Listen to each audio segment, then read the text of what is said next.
Hey guys, it's Zerx, what up, and welcome back to part 5 of What If Yuji Was Like Garou. Megami would have been about to summon Maharaga. Sukuna would have smiled, saying that he wasn't satisfied with his fight with Mahito.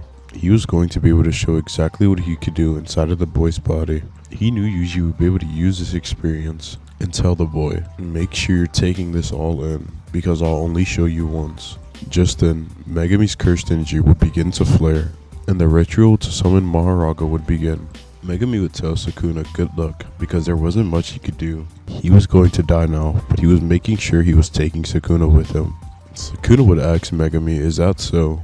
As Maharaga would be summoned, it would take a swing at Megami, cracking him across the face, sending him flying into a building. Sukuna was interested in the technique, so he wouldn't let Megami die. Not yet, at least. Just as Megami would be flung into a nearby building, Sukuna would already be over there.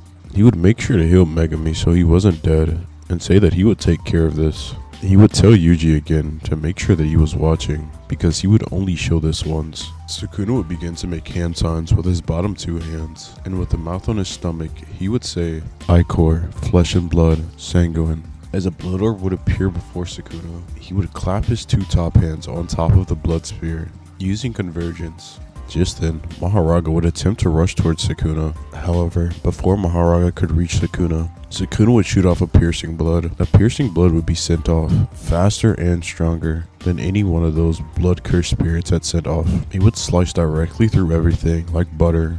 It would be sent straight through Maharaga, slicing him into two. Sukuna would smile, staring off at Maharaga, as his will would begin to turn. Maharaga's body would begin to fuse into one. As he would begin to rush back at Sukuna, Sukuna would only smile, getting himself ready for combat. Maharaga would send a strong right, but Sukuna would block with both of his left arms, but the force behind it would still send him flying. Maharaga would follow up, jumping straight towards Sukuna. However, Sukuna was already readying himself, using hand signs again with his bottom arms. Ichor, flesh and blood, sanguine, setting up numerous convergence orbs in the air around him. Maharaga would reach out, just about to touch Sukuna. But just then, Sukuna would say blood spears, as the convergence he had sent earlier would turn into large spikes, with all of them shooting directly into Maharaga, slamming him into the ground, pinning him. Sukuna would then reach his hand out, as he would then say bloodthorn. The spikes inside of Maharaga would then begin to expand, growing even larger and growing even more spikes on top of them. Maharaga would then let out a roar in pain. However, yet again, the wheel on his head would begin to spin. The blood orbs that were then inside Maharaga would begin to crumple as they would break from inside and proceed to fall off of Maharaga. Sukuna would smile and say that this was interesting. He knew he made the right choice in not letting Megami die. He knows exactly what he's going to do when he gets his 20 fingers. Sukuna would use the mouth on his stomach again, chanting, Ichor, flesh and blood, sanguine. But this time, Maharaga was faster, catching him before he was able to finish anything.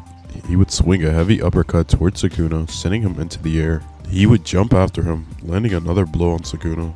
While Sukuna was being sent up, he would release his bottom two hands, using those hands to send dismantles towards Maharaga. Maharaga would be hit by the attack, with his arms falling off, but the wheel on his head would spin yet again, with his arms regenerating and him jumping back up into the air. He would grab onto Sukuna's leg and slam him back down into the ground. He would attempt to use an overhead smash onto Sukuna. However, Sukuna would use his top hands to block the attack while using his bottom two, placing them onto Maharaga's torso using cleave. It would take a huge chunk off of Maharaga's torso. Just then, Sukuna would use blood armor on both of his bottom arms, punching Maharaga in the torso, causing him to be sent flying into a building. He would then use his bottom arms again, using hand signs. He would begin to chant, Ichor, flesh and blood, sanguine, making even more convergence orbs than he had made earlier. He would look at Maharaga and ask him how he would be able to handle this one. He wanted to see the limits that Maharaga could push itself, and see if Megami's body was worth taking over in the future.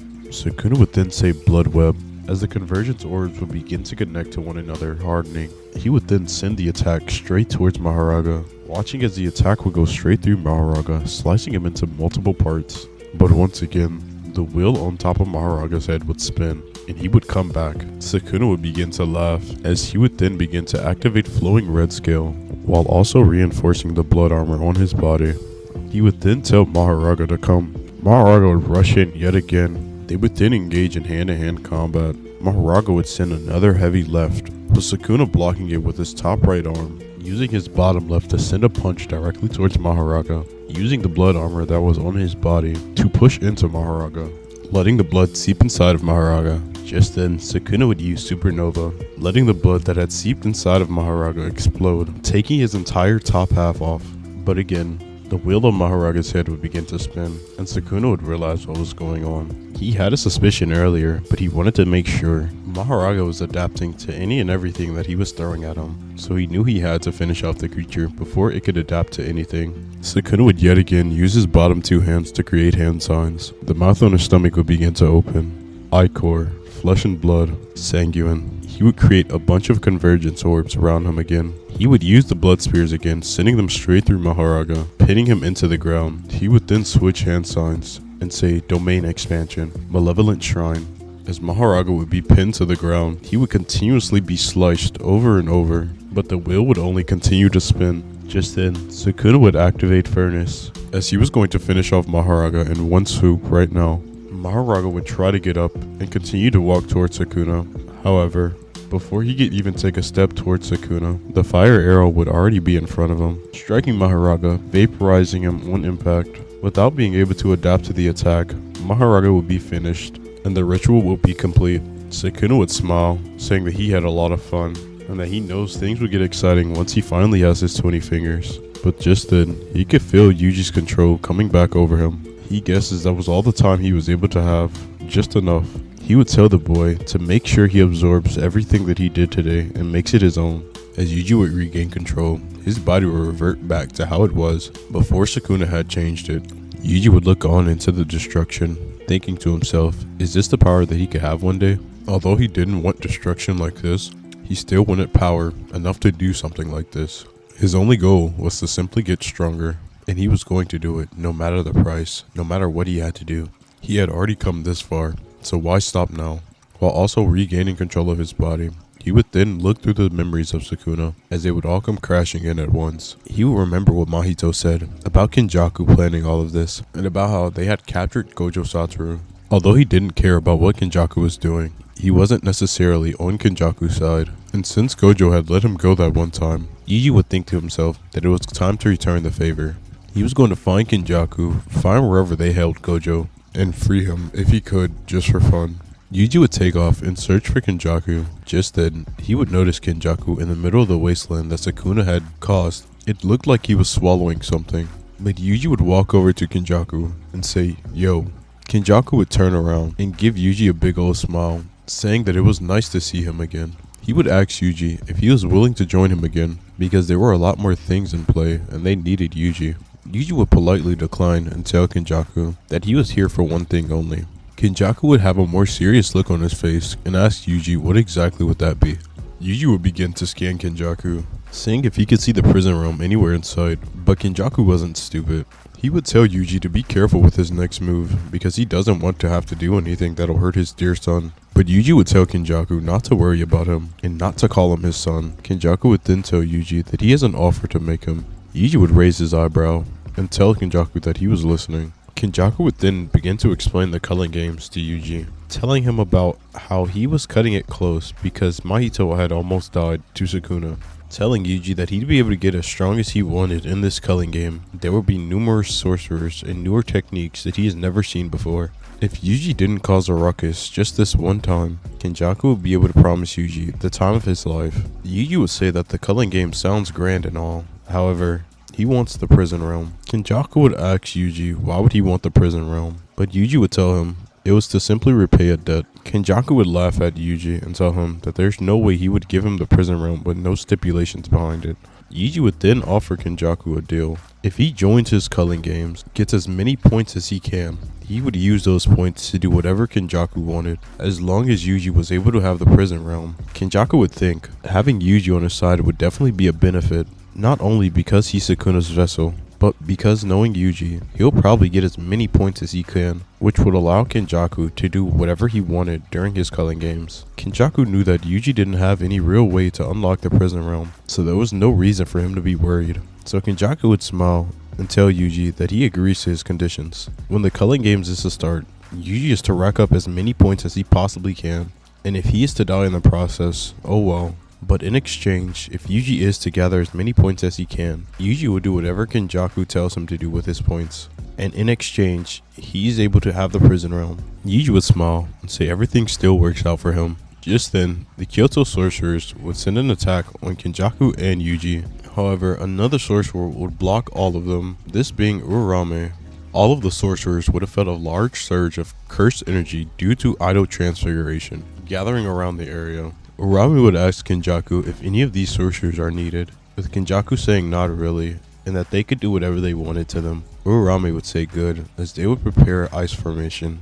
However, Yuji would grab onto their arm, telling them to stop. There was no need to kill any of those people. They didn't do anything wrong. Urarame would snarl at Yuji, telling him to get his hands off them. However, on the side of Yuji's face, Sukuna would form a mouth, telling Urarame to stand down. They would immediately drop to a knee, saying that they apologized for being disgraceful in front of Sukuna.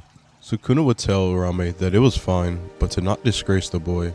He would tell Urarame to treat Yuji with respect, saying that Yuji and Urarame were pretty much equals, saying that as long as he was around, she wouldn't disrespect Yuji and Yuji wouldn't disrespect her. They would both agree, simply due to the fact that they were mutual allies. As the following week would to come, Yuji would simply train his curse technique, his blood manipulation, remembering what Sukuna had taught him, with Urarame being by his side only because Sukuna was inside of Yuji. Yuji would ask Urarame why they were following him around, but Urarame would respond that they weren't following Yuji, they were following Sukuna. Wherever Sukuna goes, they will follow, so be lucky that you're the vessel. Yuji would roll his eyes and say whatever. He didn't necessarily care that Urarame was following him. As long as they didn't get in his way, it didn't matter. On the Jujutsu sorcerer side, Megami would have recovered fully, not knowing what to do, as he had learned that his sister Sumiki had reawoken due to Kenjaku and that he needed other sorcerers' help in order to get her out of the culling games. He would enter the games himself, along with some of his upperclassmen. He would go in with Junpei and Nobara, along with attempting to recruit Hikari, while also making sure that Yuta was along with him. They would have met up with Yuki and Maki, and came up with a plan on how they'd be able to save Sumiki. They would collect a whole bunch of points and figure out ways to implement rules to help Sumiki. Megami would have to had gotten a prosthetic for his leg due to the fact that it was taking off in Shibuya. Yuta would have gave him a cursed tool that replaced his foot, where as long as he has cursed energy, it would boost the properties of any physical attacks with his foot. Along with his new and improved shadows, Megami was determined he was going to save his sister at all costs. He would also warn the group about Yuji, saying that he'll probably be in the culling games, and that they all need to be careful because he is extremely strong, probably on the levels of Yuta, if not just slightly weaker. And the whole group would be shocked hearing this, hearing that the vessel of Sukuna was extremely strong. Nobara would tell Megami not to worry about anything and that they have everything under control. They'll gain as many points as they can and save his sister for sure. Yuta would tell Megami that he'll immediately jump in and start gaining points for him, and that they can plan everything else out here. Yuta would then ask Megami if it was okay for him to be able to kill Yuji. Megami would look down for a moment. Megami would tell Yuta, if you can get him to join our side, then that'll be great. But if anything else were to happen, by all means, you can take him out. He has no problem against it. Yuta would nod and say that that's fine with him. Yuki would then ask the group, how did they plan on unsealing Gojo Satoru, or finding the prison realm in general? Megami believed that Kenjaku would probably have the prison realm, so they would probably need to figure out what Kenjaku was doing and how they would be able to work around him in order for them to be able to take the prison realm and potentially free Gojo. Yuki would tell the group that they may need to go see Tengen before they go to the culling games. Yuta would ask how that would be possible since Tengen can't be accessible by normal means. Yuki would say that they would probably need to figure something out, with the group saying that they might as well go straight to the culling games since they can't do anything about Tengen right now. Yuki would tell the group that she would sit back and figure something out so they can all go. She would tell them to hurry up and get things settled over there so they could come help her out. The group would then nod and be on their way. Just before the group would enter the veil to enter the culling games, Megami would tell them that they all need to stick together and that no matter what happens, they'll protect each other. They would all nod and agree as they'd walk into the veil, with them all being surprised with being sent to separate locations. Yuji, on the other hand, was already inside of the veil. He was taking out as many sorcerers as he could find, fighting strong sorcerers, and racking up as many points as he can in order for Kenjaku to fulfill his vow, even taking out cursed spirits along the way, as there were an abundant amount of those. Yuji was just excited that he was finally able to fight. Just then, Yuji would ask Kagane how many players were in the vicinity of his area and how many points do they have. He would see the list and realize that not a lot of these sorcerers were strong. None of them had a decent amount of points, so he would move on to another colony, hoping to find stronger sorcerers. This is when Yuji would end up in the Sundai colony. He would then ask Kagane again who was around who had a lot of points. Just then, he would see 4 names, 4 sorcerers who had a decent amount of points, meaning that they were relatively strong. Yuji would begin to run around looking for sorcerers. Just then, a Shikigami would come from underneath Yuji, attempting to swallow him whole. He would jump up into the air, dodging the Shikigami easily. He would laugh and say finally, things were finally about to get interesting. He would scope out the area to try to find out if someone was nearby that had summoned the Shikigami onto him. Just then, he'd look down and see an old man. He'd be kinda bummed out since it was simply an old man. But just then, the Shikigami would appear again, attempting to swallow Yuji. He would ready himself, using blood manipulation to put armor onto his leg, kicking the curse, blowing the lower part of its jaw clean off of its body. Yuji would then slam straight onto the ground and sprint straight towards the old man. The old man would attempt to resummon more Shikigami, but it was simply too late. Before the old man could even make another move, Yuji would have closed in the distance, using blood manipulation on his hands to make gauntlets, and hitting the old man with a combo so fierce, finishing him off, gaining more points. Yuji was now sitting at 115 points. He thought these guys were going to be strong. He would ask Kagane again about the players, realizing that he had taken out the player with 90 points. He was beyond devastated seeing how weak the person was. Then just from behind Yuji, a cockroach-like curse would appear. As Dhruv would have died, the cockroach could finally make its move. Using its festering life sword, it would swing at Yuji. However, Yuji would roll underneath the attack, following up the roll with a kick of his own, launching the cockroach up into the air. Yuji, using blood manipulation, would then use convergence, clapping his hands onto a blood orb and sending a piercing blood straight towards the cockroach. Yuji was attempting to hit the cockroach directly in the face to end it in one move. However, the cockroach would then use a swarm of bugs to block the blood beam from striking him at all. Yuji would then begin to smile. Finally, someone worthy. Just then, Kurorushi would send another wave of cockroaches directly towards Yuji. Yuji would stand his ground, using blood manipulation to put armor all around his body. But to Yuji's surprise, as he would attempt to block the cockroaches with one of his arms, they would begin devouring straight through it. Realizing, Yuji would immediately back up, going into a full sprint. He would jump up into the air and then proceed to use Dismantle, slicing up the swarm of cockroaches, dispersing it. Just as the cockroaches would be dispersed, Kurorushi would burst straight through the wave of defeated cockroaches. With his festering life blade, he would strike down onto Yuji's shoulder. Yuji would let off a sinister smile, realizing that this was bad news, being hit by that blade. Just then, the eggs that were launched into Yuji's arm by the blade would begin to hatch, bursting out of Yuji's arm. Yuji would wince in pain, but that wouldn't stop him. He would grab Kurorushi by the face, using cleave, cleaving his head clean off, seemingly eliminating the cursed spirit. Yuji would then wince in pain again, saying that he shouldn't have taken that attack. Just then, from behind Yuji, he would hear a voice. The voice would say, "You're pretty strong, huh?" As Yuji would immediately turn around, trying to throw a right. However, the space around his arm would begin to bend. Yuji would be confused, as just then, Uro would smile and hit Yuji with a thin icebreaker. He would be blasted back into a wall, but he had thought fast enough to reinforce himself with armor just before he hit the wall. Yuji would then look down at his arm and begin to use reverse curse technique, patching himself up and looking back at Uro. She would look at him and say that it was nice to know that he has RCT, but she knows it burns through cursed energy, so she would try to inflict as much damage as she could. So Yuji would continuously use RCT and burn out his cursed energy.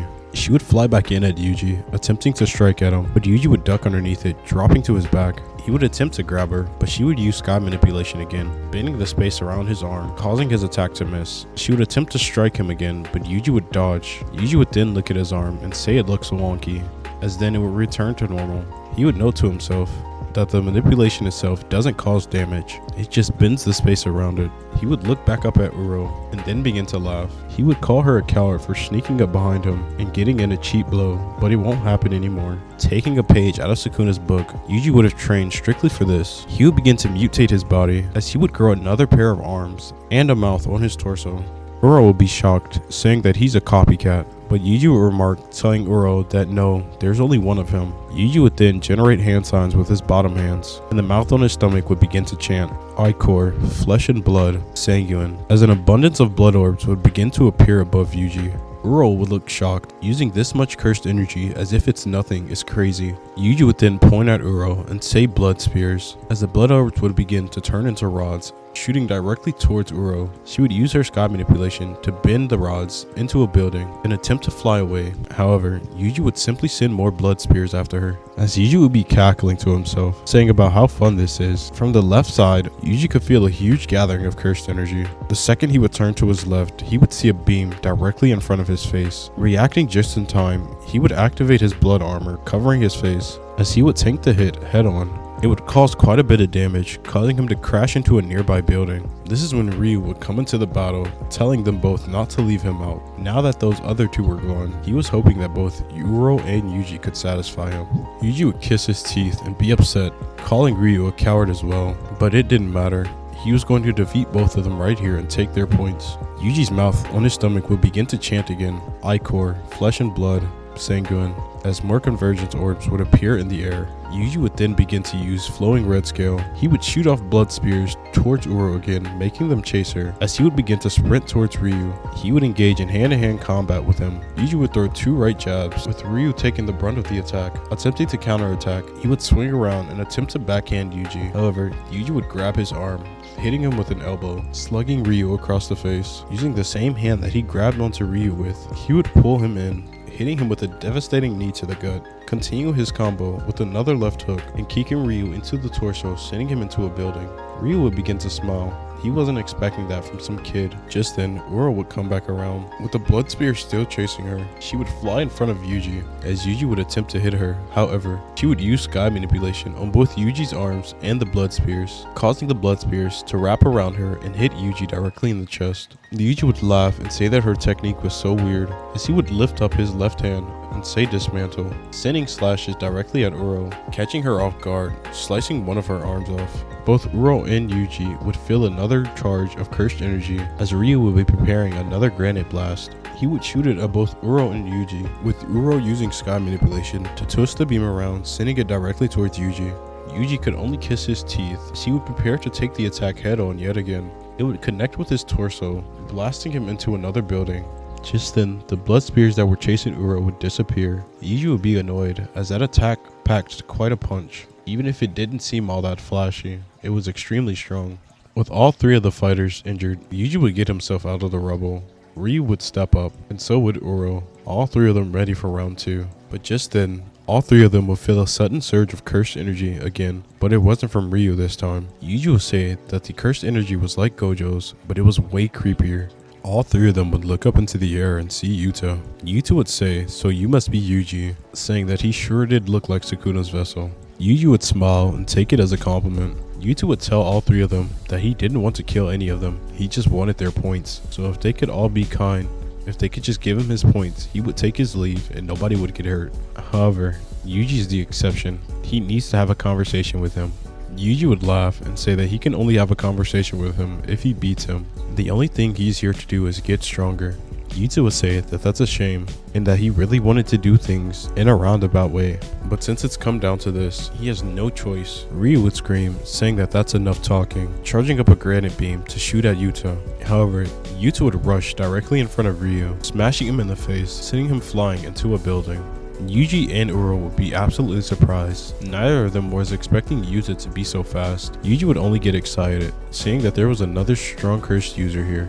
Yuji would reinforce his body with blood armor again and begin to rush at Yuta. With having his bottom hands do hand signs, his mouth would chant again, Ichor, flesh and blood, sanguine, as blood orbs would appear all around Yuji. Yuta would see this, and he would begin to draw his sword. As him and Yuji would clash, Yuta would note that Yuji is extremely tough. The armor that's wrapped around his body makes him extremely durable, so it's hard for him to slice through it. With Yuji noticing that Yuta has a large reinforcement of cursed energy on the blade, Yuji would smile again, saying that this was going to be extremely fun. He would begin hand-to-hand combat with Yuta. Yuta would attempt to slice towards Yuji, trying to take out one of his bottom arms. He would cut in a downward motion. However, Yuji would use his left arm to grab the blade, using his top right arm to send a punch towards Yuta's face. Yuta would let go of his blade, ducking underneath the attack and sending a strike towards Yuji's chest. As the strike would connect, it would crack Yuji's armor. With Yuji being surprised that Yuta was able to pack such a punch, he would disregard his plans of trying to use chants and hand signs and undo his bottom hands, attempting to grab onto Yuta's hand, but Yuta would dodge backwards, grabbing his sword again, slicing through Yuji's hand. Yuji would then use convergence, clapping his bottom two hands onto the blood orb and shoot out a piercing blood directly towards Yuta's face. However, surprising Yuji, Yuta would begin to use sky manipulation, bending the sky, sending the attack directly back towards Yuji. It would hit Yuji and pierce straight through his shoulder. Yuji would let off a smirk, not realizing what had just happened. How was he able to use that woman's technique? Yuta would then stop and ask Yuji once again. He really didn't want to hurt Yuji, so he was going to ask him this one more time. He would ask if Yuji could just simply give him his points and he would be on his way. As long as he didn't get in the way of the Jujutsu sorcerers that were here, him and Yuta wouldn't have a problem. Yuji would begin to cackle as it would turn into a sinister laugh. There was no way he was going to pass up this opportunity fighting someone as strong as Yuta. It's like a dream come true for Yuji, and he'll have exponential growth in fighting him. Yuji would call Yuta stupid and tell him that there was no way that he would allow him to have his points. He would tell Yuta that he's going to have to beat the points out of him, otherwise he's not getting anything. Yuta would let off a long sigh and say that he really didn't want to do this, as Yuji would begin to smile again, feeling something welt up in his soul. He didn't know what it was, but the more he fought Yuta, the stronger the urge was coming. Yuji's smile would then begin to grow bigger and bigger, as Yuta would look at him confused. Yuji would ask Yuta if he was ready, as Yuta would say that he had no choice but to be. Both of them would begin to rush back in at each other, and I think that's where I'm going to end it here. I'm sorry for the cliffhanger. I'm sorry for doing cliffhangers, but I'm trying to get this out before I take even longer to get a video out. I have been a bit inconsistent with my drops, but I'm dealing with life stuff right now, so I'll try to get better with it. I'll try to do more uploads, but yeah, I still want to get something out for you guys. So thank you for listening, and yeah, peace.